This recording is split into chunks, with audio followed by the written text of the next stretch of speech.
Namaste, good morning, and welcome to the Vedanta Society of Greater Houston and our class on the Gospel of Sri Ramakrishna.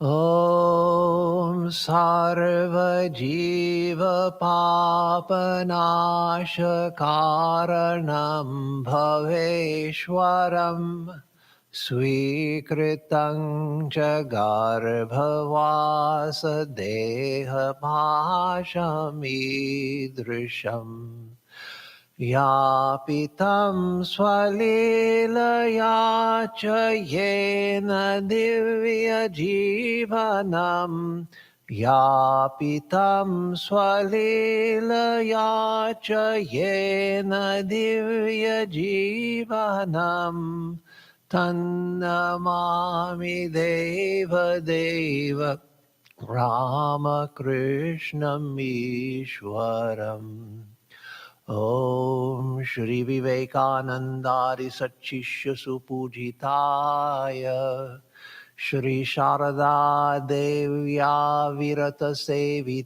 Sevitaya Shri Ramakrishna Paramahamsaya Avatara Varishtaya Chate Namaha. We salute Sri Ramakrishna, God of gods and Lord of existence, who of his own free will took on human birth and lived a luminous life of divine play for the destruction of human ills. We salute that incarnation, Paramahamsa Ramakrishna, who was worshipped by pure-hearted disciples like Vivekananda, and who was ceaselessly served by Sri Sarada Devi, the Divine Mother herself. Om Tava Katamritam Tapta Jivanam Kavibhiriditam Kalmashapaham Shravanamangalam Shrimadattatam Bhuvi Grinanti Ye Bhurida Jana. O Lord, your nectar-like words are praised by the wise and full of auspiciousness. They destroy the curse of evil, bring good to those who hear them, and bring new life to those who are scorched by the ills of worldly existence. Magnanimous indeed are they who spread your message. Om Shanti Shanti Shanti Hari Om. Om, peace, peace, peace be unto us all. So this morning we will continue our study of the Gospel of Sri Ramakrishna, picking up where we left off last time. And so we are to begin Tuesday, October 16th, 1883. And that's near the top of page 307. Sri Ramakrishna was in his room with Rakal, Balaram's father, Benipal, M. Mani Malik, Ishan, Kishori, and other devotees. So again, many of these, or all of these people are seen over and over again in the Gospel. And Balaram's father, whom we saw in the previous section of the previous day that was recorded in the Gospel, he is back again. So as we remember, he was a follower of the Vaishnavas, who was a very virtuous man he was a man of considerable wealth, who spent money in charitable works, building temples, serving the Vaishnava devotees, reading Vaishnava books, and repeating the name of God, his mantra, as all practices which are highly praised in the Vaishnava tradition. But as we saw when we read of him previously, he had the tendency of the Vaishnavas towards narrowness. That is, that the Vaishnava path alone is true and good. Just a historical tangent, let me go off on for a moment. because it's interesting, and that is that one of the major sources of the Vaishnava tradition, for a long time, it was not accepted in Orthodox Hinduism as Orthodox Hindu doctrine. And so the strange thing is that once they finally were accepted into the Hindu fold fully, then they in turn tried to push others out. So one of those strange quirks of history. And again, the Vaishnava tradition is a beautiful tradition, a wonderful tradition. It's only that narrowness, and that's what Sri Ramakrishna criticized about it, not the tradition itself, which he practiced and which he loved, which he was immersed in, identified with, but the narrowness that accompanied it. So this strange historical quirk that those who were reluctantly let in over the centuries into the Hindu fold, they ended up by thinking that they were the only true Hindus. And so again, Balaram's father, being a Vaishnava, had a tendency towards narrowness, and so Sri Ramakrishna was trying, as we saw in the previous section that we just finished last week, trying to liberalize the feelings and perceptions of Balaram's father. So the master says, liberal-minded devotees accept all the forms of God, Krishna, Kali, Shiva, Rama, and so on. And so now Balaram's father says, yes, sir, it is like a woman's recognizing her husband, whatever clothes he wears. So you see that Sri Ramakrishna's words seem to be having a profound effect on Balaram's father, that he comes out with this statement of religious liberalism, that just as a woman recognizes her husband, whatever dress he's wearing, so the devotee recognizes God in whatever form God approaches us, including the form of the formless, or the garb of the formless, that is, the Abrahamic God of Christians, Jews, and Muslims. That also is God, and the forms of the Hindu deities are also God, and the God of other traditions as well. It's the same God. So Balaram's father, again, makes this beautiful statement of religious liberality. We find Swami Vivekananda later saying in America that a dog recognizes its master, the same idea in a different metaphor, and especially one which would appeal to Western audiences because it was so, because of the dog culture of America. He said that a dog recognizes its master no matter what clothes the master approaches the dog in. And so the dog always recognizes that this is my same master, though he's dressed differently. He comes from the office perhaps in a suit and tie. He comes in from working in the yard in his jeans and work shirt and in other dress as well. The dog still recognizes this is my same master. So the master. But again, there is a thing called Nishta, single-minded devotion. When the gopis went to Mathura, they saw Krishna with a turban on his head. At this, they pulled down their veils and said, who is this man? Where is our Krishna with the peacock feather on his crest and the yellow cloth on his body? Hanuman also had that unswerving devotion. He came to Dwaraka in the cycle of Dwapara Yuga. Krishna said to Rukmini, his queen, Hanuman will not be satisfied unless he sees the form of Rama. So, to please Hanuman, Krishna assumed the form of Rama.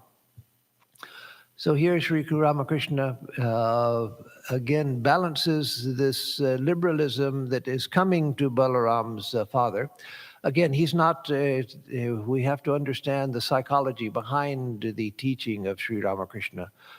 Both with Sri Ramakrishna and with Swami Vivekananda, you see that their teaching was often dialectical. Dialectical means in terms of teaching or in terms of a philosophical argument, that a person puts forth a thesis, an idea, that I propose this. And then somebody else proposes the antithesis, the opposite of that. And then they come to a higher resolution of the two positions. And so you often see that Sri Ramakrishna would If took one side of an argument, Sri Ramakrishna would show that the other side also was true. If one said that I like God without form, Sri Ramakrishna would say, but remember that God with form also is true. And in other ways, he would balance the view and expand the view. So in saying this to Balaram, that about Nishta, which I'll explain more elaborately in a moment, in talking about one-pointed devotion to one ideal, Sri Ramakrishna isn't saying that, no, you're wrong.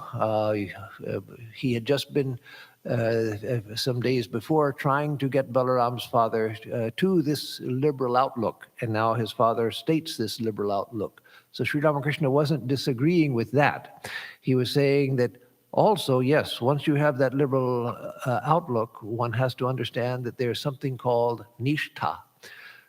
So in Sanskrit, there's the two related terms, Ishta and Nishta. Ishta means your chosen ideal.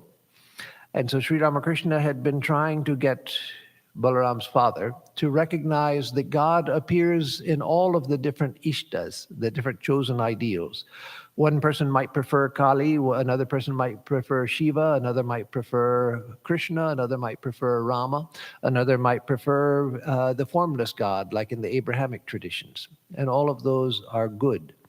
And so to recognize that God, in whatever form God comes, is the same God, as Balaram's father had just said, that as a woman recognizes her husband no matter what dress he puts on. But the other idea is nishtha, that is single-minded devotion. That is, if I'm devoted to Krishna, then let my whole heart go towards Krishna. Let me have the background understanding that Krishna is in all ideals, that all ideals are different forms of Krishna, but Krishna is my ideal. So as Tulsidas says, sit with all, say yea, yea with all, but hold your own seat firm. That is, say yes, yes to all different religious ideas, be religiously liberal, but hold your own perspective firm. Because as Swami Vivekananda said, the problem with liberalism, and of course Swami Vivekananda was liberal in every sense, as was Sri Ramakrishna, but Swamiji said, the problem with liberalism is that it generally has no power. Because if you think, oh, everything is good and all different ways are fine, then nothing much matters if you just leave it with that. If you just leave it with open liberalism that, whatever, who cares, it doesn't matter, everything's good. Everybody do their own thing, and I'll do my own thing, you do your own thing, and it doesn't much matter what we do. The problem with that is that you don't have the strength of the fanatic. The fanatic is one-pointed and says, this alone is true, and I'm going to make everybody else believe. That's bad. That's not what we want. But the fanatic has strength. And that's why you find that it's so easy for fanatics in a country, as we sometimes see in America itself, for the fanatical elements to gain the upper hand because they are one-pointed. Those who are liberal-minded said, well, make room for everybody, let everybody find a place, and that's good. But they end up just sort of being weak in their adherence to a viewpoint, whereas the fanatic says it's this or die, and everybody has to accept this. So the Hindu solution to that is to have nishtha on the background of religious liberality. Recognize that all ideals are good, all are praiseworthy, but be firm in your devotion to one ideal, not the firmness of the fanatic. But you will have the power of the fanatic if you have that single-minded devotion. So Sri Ramakrishna, again, now he sees that Balaram's father has accepted this liberal position. And so he must have been pleased with that. But he adds, but there's something called nishtha. But again, there's a thing called nishtha, single-minded devotion. And so then he gives examples. He says that the gopis went to Mathura to see Krishna.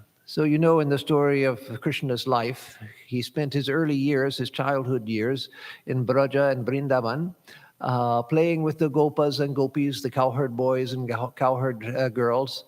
And that's the period in Krishna's life which the Vaishnavas, the worshippers of Krishna, often like most, because of the beauty of the pastoral innocence, the childhood innocence, the pastoral beauty, and all of that. The idea of Krishna playing with all of the gopas and gopis is Krishna playing with all souls. Krishna is playing with all of us as he played with the gopas and gopis.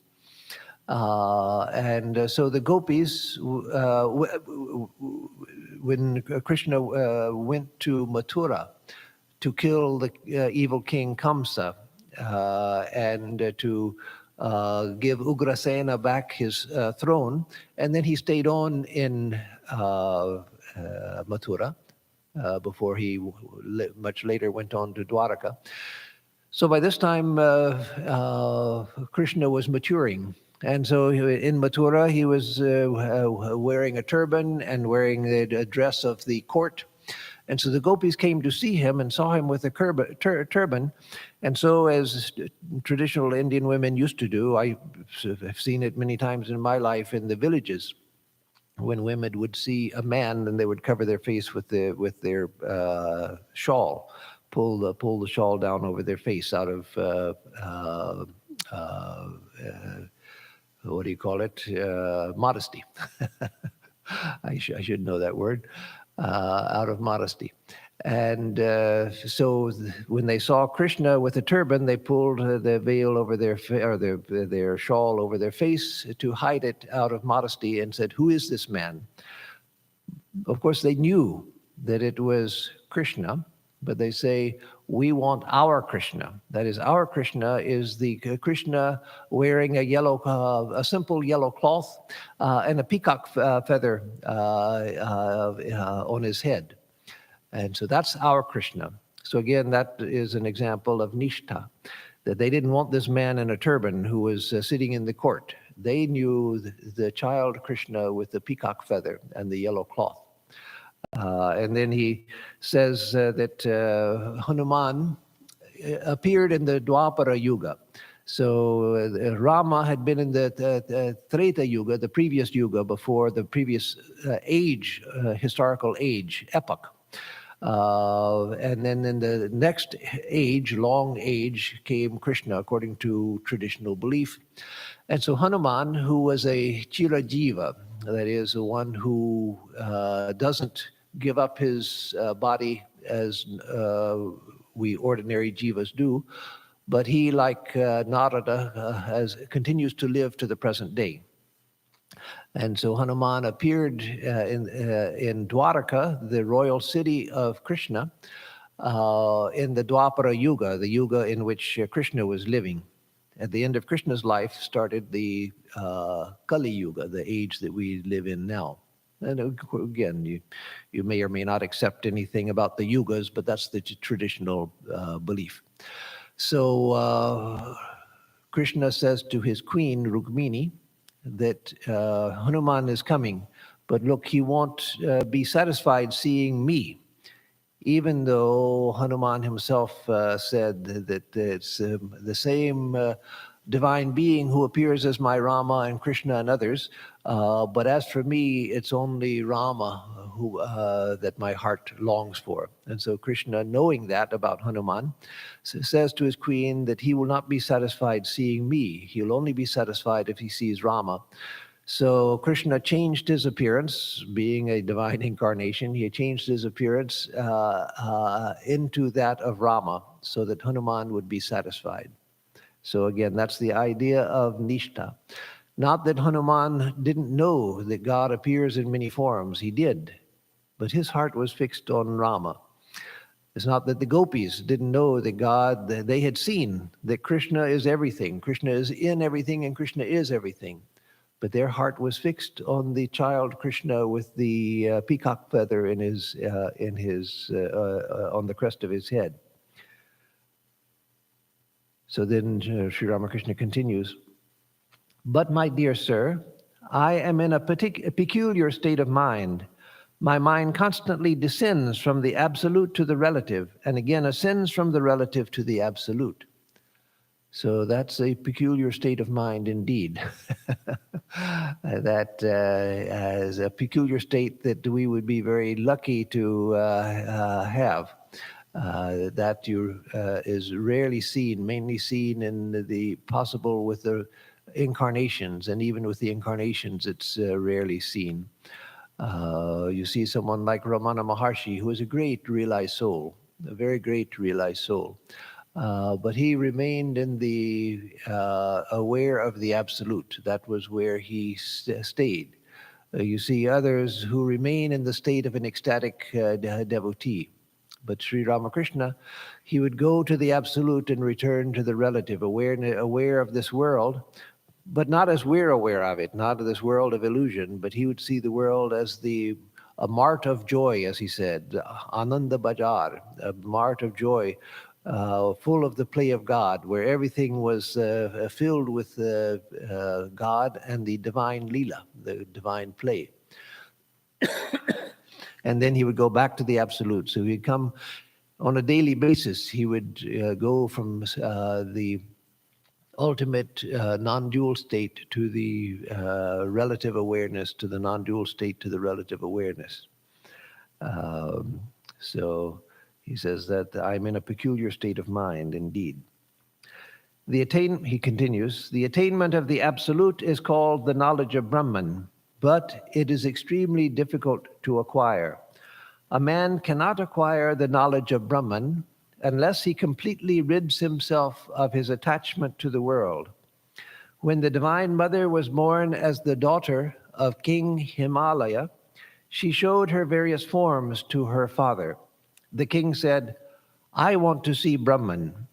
Thereupon the Divine Mother said, Father, if that is your desire, then you must seek the company of holy men. You must go into solitude, away from the world, and now and then live in holy company. So that's a beautiful statement that he says the attainment of the absolute is called the knowledge of Brahman, but it is extremely difficult to attain. That he goes on to say that you can't attain the knowledge of Brahman unless you rid yourself of all attachment to the world. And so that's why Sri Ramakrishna, over and over again, advised most to follow the path of devotion. Yes, he had devotees, later monastic disciples, as well as householders' disciples who followed the path of knowledge. But for most, he advised the path of devotion. Because there you don't try from the beginning to rid yourself of all attachment to the world, which includes all interest in the world, all investment in the world. And I don't mean monetary investment, I mean investment of value in the world. So one on the path of knowledge begins by trying to take the world as a whole and say, I don't want it.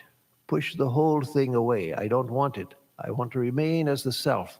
Who am I? Who am I? That's the secret to everything. That's all I want to know. Everything else, push it away, push it away, push it away. I give up this world. I give up heavenly worlds. I don't want any of the worlds. I just want to know the self. So that is possible. And if one has that orientation, then good, follow it. But for most, the path of devotion is a much more natural path, because there you begin with the thread of love. Whatever little love you have for God, even if it's just an interest and not yet love, but just an interest, you go on developing that. And it's love that draws you to God until the world falls away. If your love for someone or something becomes intense, then you find that your interest in everything else falls away. It's only the beloved that matters to you. And so, following the path of love, you don't worry so much about, let me get rid of attachment, let me not think of the world, let me forget the world, etc. You think in terms of, let me love you more and more. Let my heart be immersed in you. Let me surrender to you. Let me feel more and more devotion till my heart is a fire of love, for all-consuming fire of love for you. So again, a man cannot acquire the knowledge of Brahman unless he completely rids himself of attachment to the world. So no, I don't want this, I don't want this, I don't want this. And then he tells his story. I don't know where Sri Ramakrishna was so full of stories.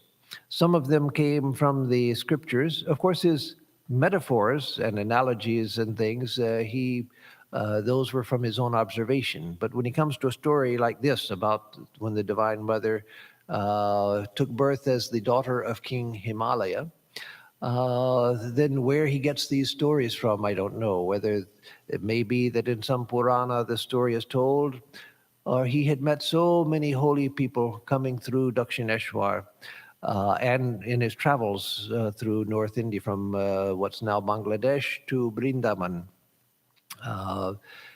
He had met so many people and heard so many tales.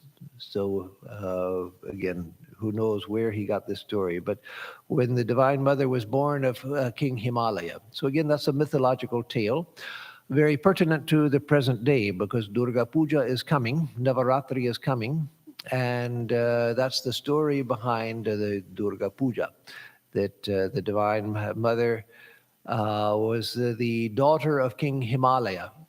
And so she's called Shailaja, the daughter of the mountain or daughter of the mountains, as well as other names that refer to her origin as the daughter of the Himalaya.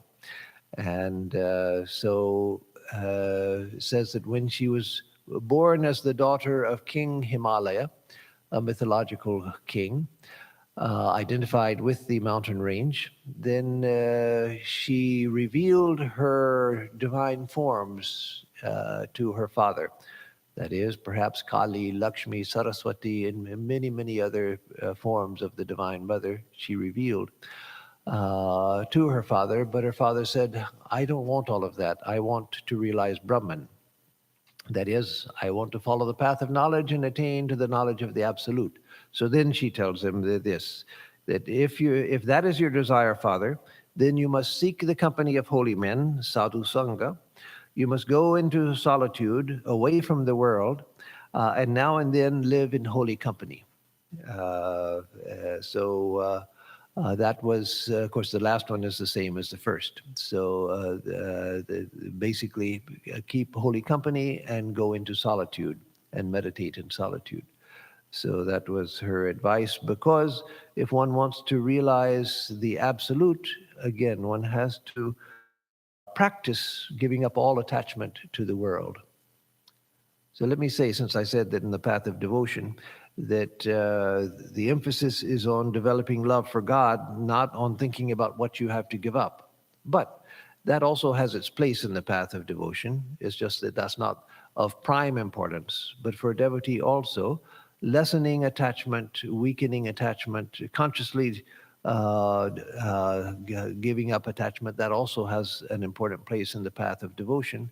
It's just that the main thrust in the path of devotion is developing love for God, so that pulls us away from everything else and single-mindedly towards God. Whereas in the path of knowledge, one has to depend on tremendous willpower to push the whole world and interest in the world away. Sri Ramakrishna continues, the manifold has come from the one alone, the relative from the absolute. There is a state of consciousness where the many disappears, and the one as well disappears. For the many must exist as long as the one exists. Brahman is without comparison. It is impossible to explain Brahman by an analogy. It is between light and darkness. It is light, but not the light that we perceive, not material light. So here he says that this manifold universe has come from the one alone. The relative has come from the absolute. So this is a manifestation of the one reality. This relative universe is a manifestation of the absolute, which is the one. So the idea of modern science is Of course, they don't deal with the one at all, but that everything has come up from matter. It's from the particular that we get uh, manifestations of life, and the various manifestations of life, and those manifestations of life evolve up into the human form. But it's all based on the many. And so in modern medical science, as well as modern biology, biophysics and biochemistry they are considered sort of the foundational sciences of biology, because the tendency in modern science is to break things down into parts, that is, into the manifold. And so you break the apparent unity of a living being down into its tissues and organs, and those down into the cells, and the cells down into chemical components and physical forces. And there is the key to understanding biology, according to modern science. And so biochemistry and biophysics have become sort of the bedrock of modern biology.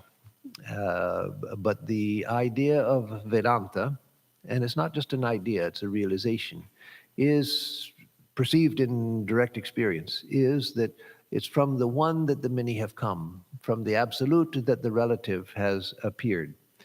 So he says, there is a state of consciousness where the many disappears and the one as well disappears. Because he says, where there is the one, there are the many. So why is that? It's because if you have the idea of one, you already have the idea of a new. So within the idea of one is the idea of many. Within the idea of many is the idea of one. Within the idea of one is the idea of many. So he says Brahman is without comparison. The many must exist as long as the one exists. Brahman is without comparison. It's without comparison even to oneness. So for convenience sake, we speak of the oneness of reality. We speak of the oneness of Brahman. And that's because we are speaking from the standpoint of the relative. And to speak, we have to speak in conceptual terms which are comprehensible to the mind.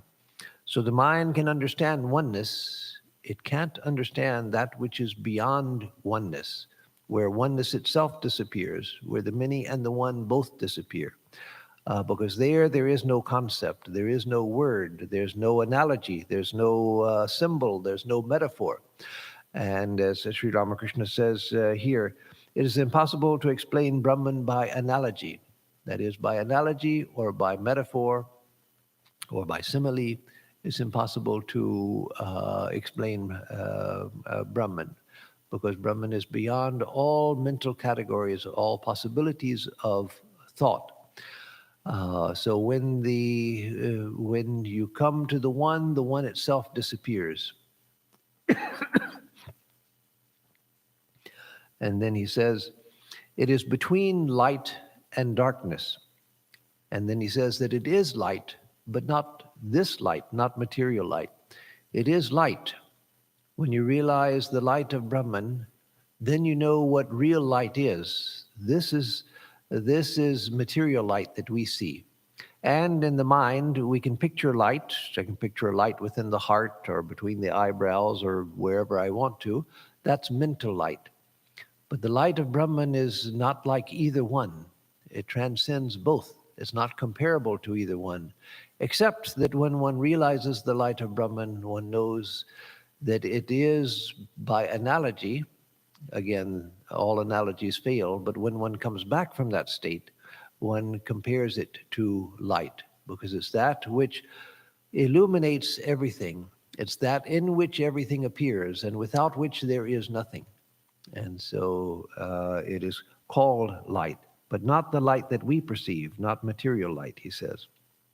He continues, again, when God changes the state of my mind, when he brings my mind down to the plane of the relative, I perceive that it is he who has become all these, the creator, Maya, living beings, and the universe.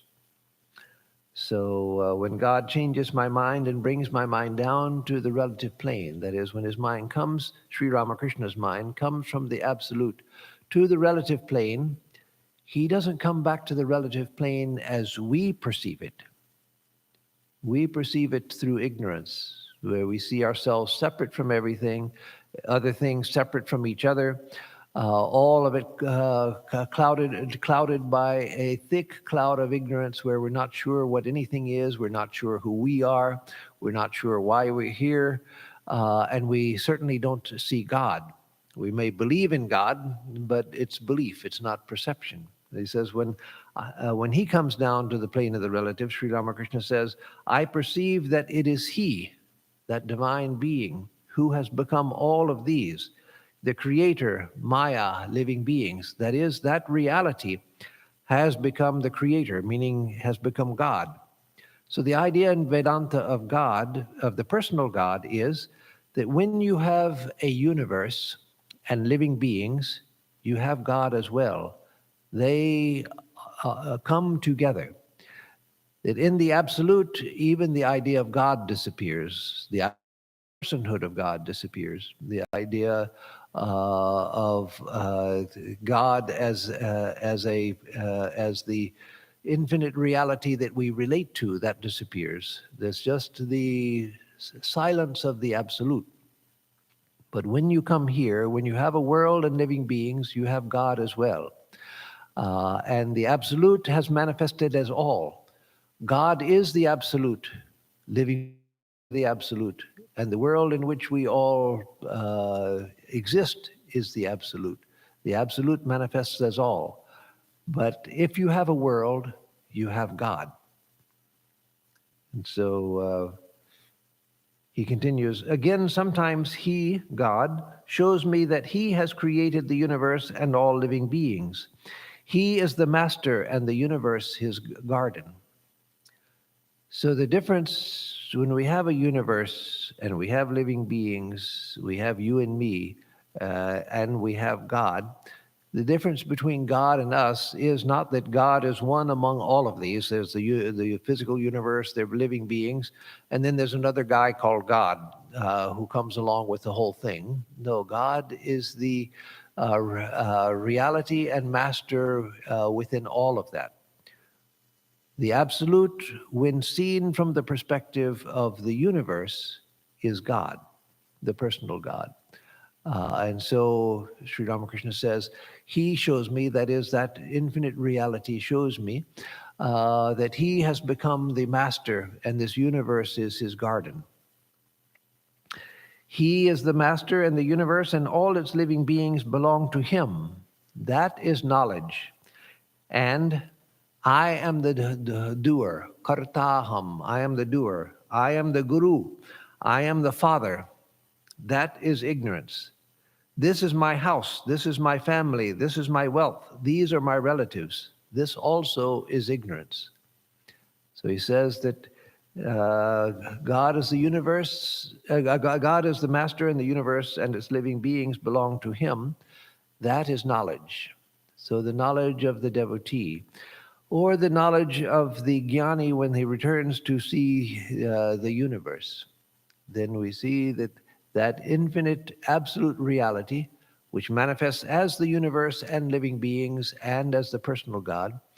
But that personal God is, again, not one among all these other things. It is the one in the midst of all of these other things. The one is perceived as the personal God. And that being is the master. And so ignorance is, I am the doer. I'm going to do this. I'm going to accomplish that. I'm going to do this other thing. And this is my house. This is my land. This is my car. These are my things. That is ignorance. These are my relatives. Those are not my relatives. These are my relatives. All of that is ignorance. This is my wealth. These are my relatives. This also is ignorance. So Balaram's father says, that is true, sir. And so again, you see, as I said in the previous class last week, that we shouldn't think that Balaram's father was just some old fool who sat around telling his beads to no purpose and had never attained to anything, and so he was just some useless old man. No, he was a real devotee who had devoted his life to the spiritual path. So the criticism that Sri Ramakrishna gave of Balaram's father applies to all of us as well. That in the last class, when we read that Sri Ramakrishna said, you see people like Balaram's father, it's for them, it's like they're 18 months to the year. They sit around doing japa all of the time, and yet there's no progress. Why? And but we see that he was a man of considerable understanding and of deep spiritual sympathies. It's just that he had not gone yet where he could go if he developed great longing for God. Master. As long as you do not feel that God is the master, you must come back to the world. You must be born again and again. So that's one of those statements we can take as an essential teaching, as a sutra, as an aphorism, that as long as you do not feel that God is the master, you must come back to the world again and again.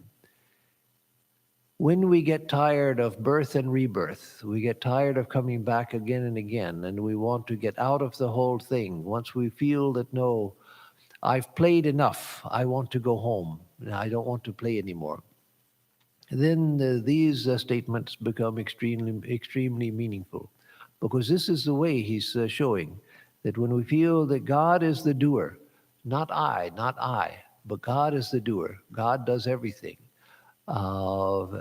then we don't have to come back. Then we are freed from the round of birth. Why? Because karma depends on the idea of agency. I only acquire karma if I have the idea that I am doing things. If I have no idea of doing things, then I'm not performing karma. So if I have, this idea has gone very deep into the mind that I'm not the doer, God is the doer of everything. This body moves, this mind acts, but they act as God wills. I'm not the controller. God is the controller, the Antaryami, who does everything from within. Then one is free from the cause of karma, and one need not be reborn again and again. So again, these statements, when we come across them, these are to be remembered.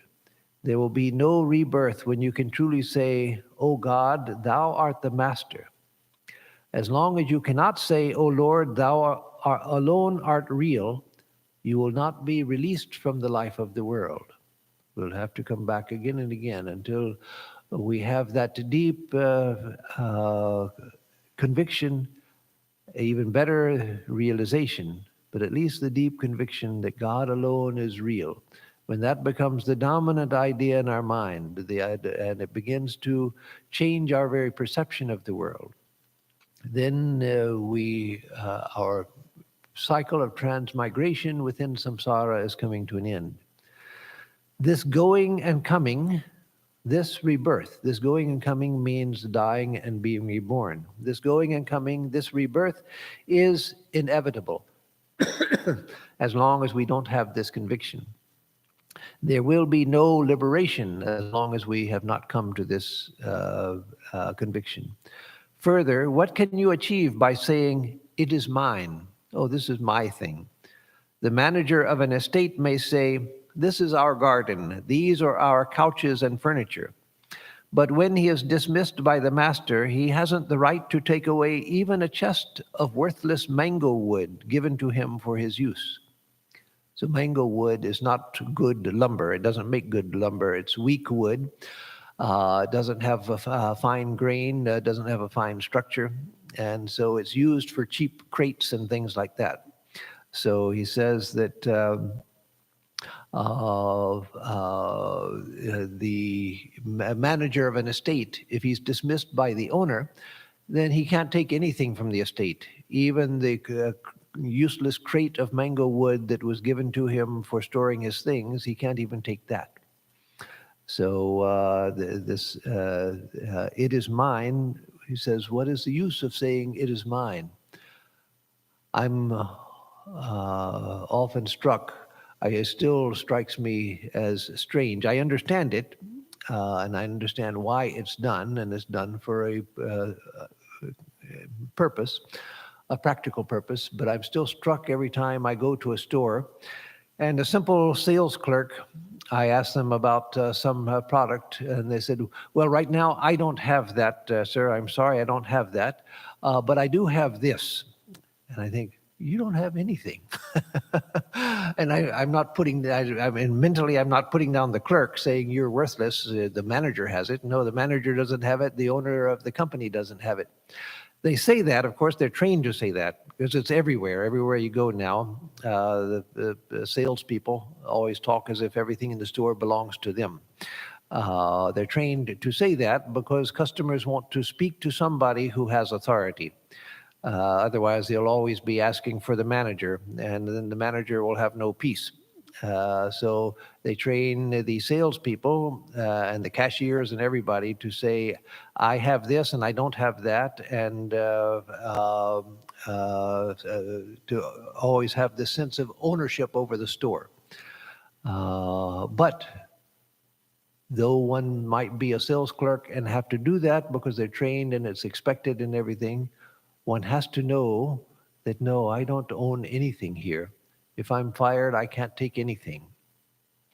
And so that's the idea that Sri Ramakrishna is saying, that that's true of us. The things that I think that are mine, my book that I paid hard-earned money to purchase, the car that I paid even a lot more money of my hard-earned money to purchase, the house that I had built with my hard-earned money. No, none of those things are mine either. None of those things are mine. How can I say anything belongs to me? When I die, I can't take anything. I can't even take the cloth that I'm wearing when I die. I can't take my glasses. I can't take my cloth. I can't even take my body. Even the body is left behind. I can't take anything. So nothing here belongs to me. If, as with the manager of an estate, when the manager is fired by the owner and the manager can't even take the mango wood crate, useless mango wood crate that he stores his personal belongings in, what about us? It's the same, exactly the same. It's a beautiful analogy because when we die, it's like the manager being fired and he can't take anything. When we die, we can't take anything from here. Not even our bodies. Even that is left behind. And so, a wonderful teaching of Sri Ramakrishna. Let me just read one more paragraph, a short paragraph, but a beautiful one. The feeling of I and mine has covered the reality. Because of this, we do not see the truth. Attainment of Chaitanya, divine consciousness, is not possible without the knowledge of Advaita, non-duality. After realizing Chaitanya, one enjoys Nityananda, eternal bliss. One enjoys this bliss after attaining the state of a Paramahamsa. So this paragraph is full of allusions, which Swami Nikhilananda doesn't explain, because if he started explaining everything in the gospel, and the levels of allusion and reference and so forth, then the text would become a commentary rather than the gospel. But here he says, the feeling of I and mine has covered the reality. That's a simple truth. Not so simple to do, to live up to, but a simple truth. That I and mine has covered the whole universe. My body, the things outside of my body are not me. This is me, this is not me. This may be my book, and actually it's not, it's from the library. But imagine, this may be my book, but it's not me. But it's mine. But a book out there, that's not my book. And so everything in this universe is labeled according to me and mine, not me and not mine. So within me and mine, or within I and mine, is implied not I and not mine also. So the whole universe is covered by these distinctions. Everything has that as, you could almost say, the basic distinctions in the universe are between I and mine and not I and not mine. So the feeling of I and mine has covered this reality. Because of this, we do not see truth. Attainment of Chaitanya. So Chaitanya means consciousness, but Chaitanya also is the name of the incarnation of God from the 15th century in Bengal and Orissa. From Bengal, but he lived his last years in Orissa. And so Chaitanya, the great incarnation. So attainment of Chaitanya, divine consciousness, is not possible without the knowledge of Advaita. So Advaita was the name. Advaita, of course, means non-dual reality. But Advaita was also the name of the devotee of Sri Chaitanya who had prayed for the birth of God.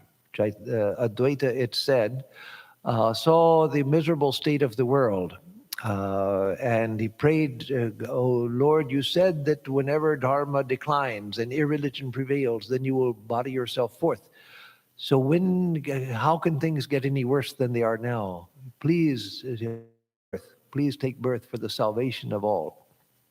And so it said that Chaitanya was born as a result of the prayers of Advaita.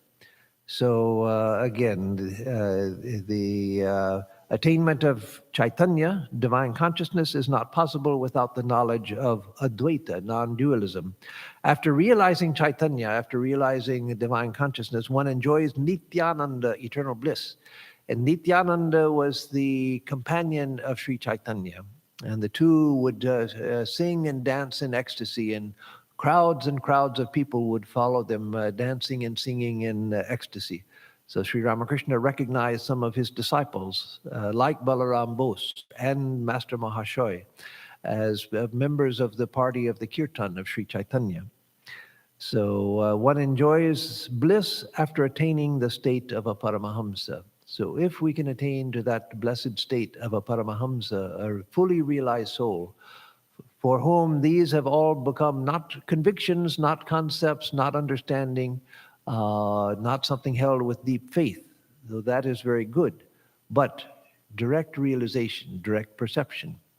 So again, that is this paragraph, a beautiful paragraph, filled with allusions to the life of Sri Chaitanya and the meaning, the inner meaning of Advaita, Chaitanya, and Nityananda related to the story of Sri Chaitanya's life.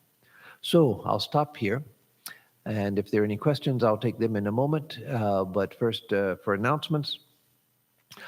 On Sunday, I will speak on the Divine Mother Durga in honor of the fact that Durga Puja is coming.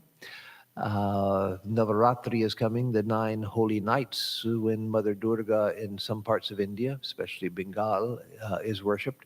Every part of India, Hindu India, Navaratri is sacred. But in different parts of India, they celebrate it differently. And in Bengal, it's celebrated with the Durga Puja. And so, again, this coming Sunday, the 3rd of October, I'll speak on Mother Durga. And then on Tuesday, we'll continue the Katha Upanishad class at 7:30 in the evening. And next Thursday, we'll continue with this Gospel of Sri Ramakrishna class. And then the big announcement, of course, is, which I've been announcing for a month now, is that Durga Puja will be held on October 9th, Saturday, October 9th. We've sent out a notice. It will be live streamed. We won't have the big tent outside with hundreds of people here because of the pandemic. Unfortunately, we had hoped up until August that we could have the regular fully public open Durga Puja again this year, but by August we realized we couldn't because of the pandemic. So it will be live streamed. It will be here in the shrine, live streamed for all to watch. And after, it'll begin at 10:30 in the morning. And after the arati at 12:15, those who wish may come, and one family unit at a time will be allowed to come into the shrine, pay their respects to the image, have darshan of the image, offer flower, and receive some prasad, some blessed food. So we invite all of you to come after 12:15 and wait until your turn comes. And so now for questions. Is not ownership the same as attachment? If one develops non-attachment, is he not relieved from the idea of karta? Yes, exactly. That's a very good point, that the sense of ownership is the same as attachment. When I attach myself to something or to somebody, I do it with the sense of ownership.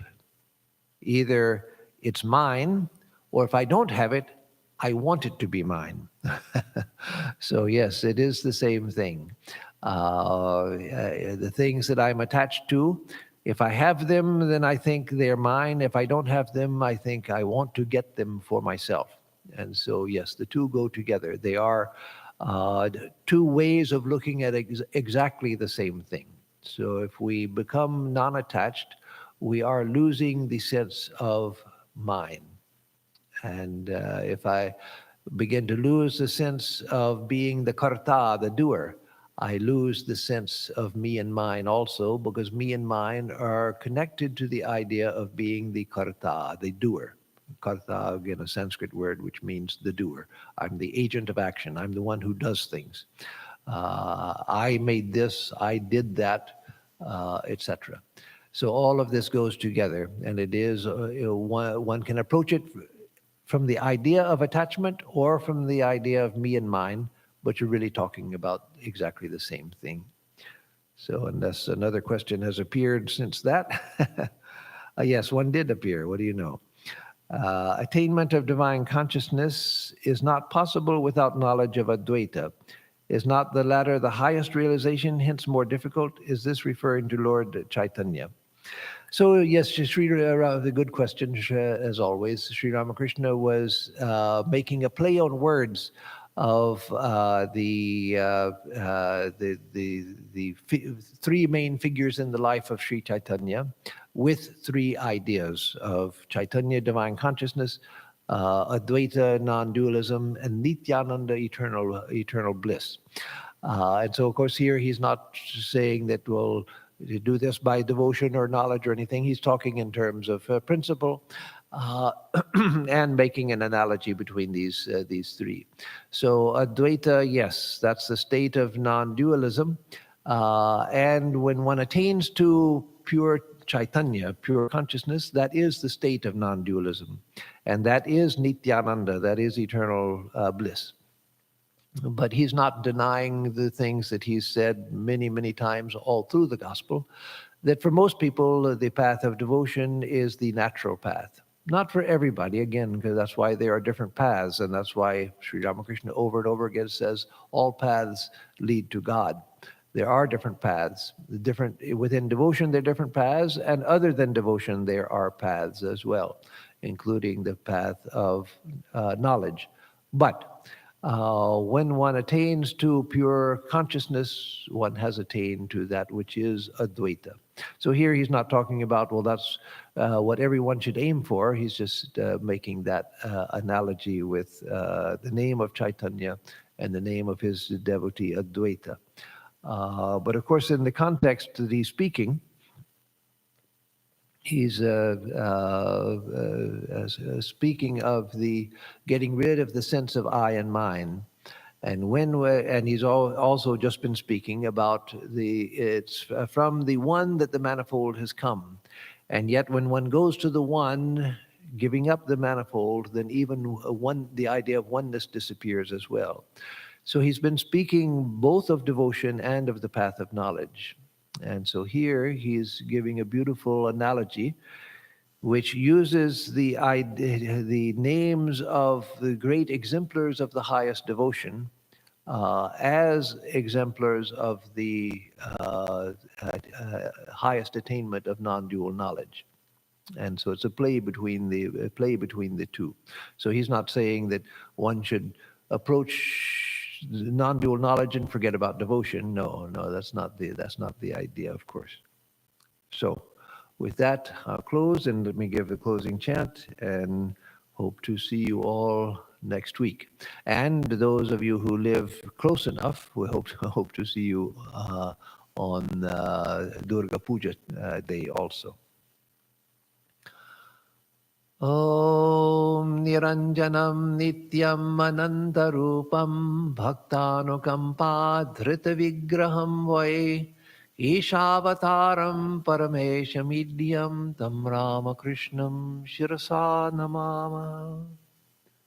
We bow in adoration to Sri Ramakrishna, who is stainless, eternal, infinite, the worshipful Supreme Lord, who took human birth out of compassion for all.